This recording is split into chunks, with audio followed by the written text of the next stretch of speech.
আসসালামু আলাইকুম everyone and welcome back to my channel. আজকের সকালের ব্রেকফাস্ট আজকের ভিডিওটা শুরু করলাম। সবচেয়ে মজাদার ব্রেকফাস্ট ছিল আজকে পুরি আর দুধ চা। কারণ আজকে ছিল একদম আবহাওয়াটা কি সুন্দর, দেখেন বৃষ্টি হচ্ছে সকাল থেকে।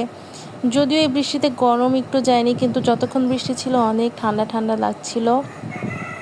এতদিন পর বৃষ্টি দেখে আসলে অনেক ভালো লাগছিল। হুট করে আমার আম্মুর শরীরটা একটু খারাপ হয়ে যায়। আজকে টুকিটাকি রান্নাবান্না আমি করেছি। এদিকে ডিম ভুনা করেছিলাম, পটল আলুর তরকারি ছিল, অ্যান্ড চিংড়ি দিয়ে করলা ভাজি করা হয়েছিল। আর সালাদের জন্য ছিল শুধু লেবুই, আর একটা তরকারি হচ্ছিল কচু দিয়ে মাছ, ওটা দেখাতে পারিনি। এখানে আমি বিড়ালের জন্য খাবার রেডি করছিলাম।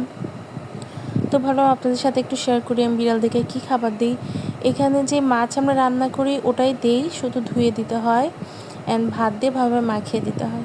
এই যে আমার বিড়াল শান্তিতে ঘুমাচ্ছে খাওয়া দাওয়া শেষে। তো আজকের ভিডিও এই পর্যন্তই। আম্মু অসুস্থ যাওয়ার কারণে আমি কোনো শ্যুটই করতে পারিনি, একটু ব্যস্ত ছিলাম। পরবর্তী ভ্লগে দেখা হচ্ছে। ভালো থাকবেন। আল্লাহ হাফেজ।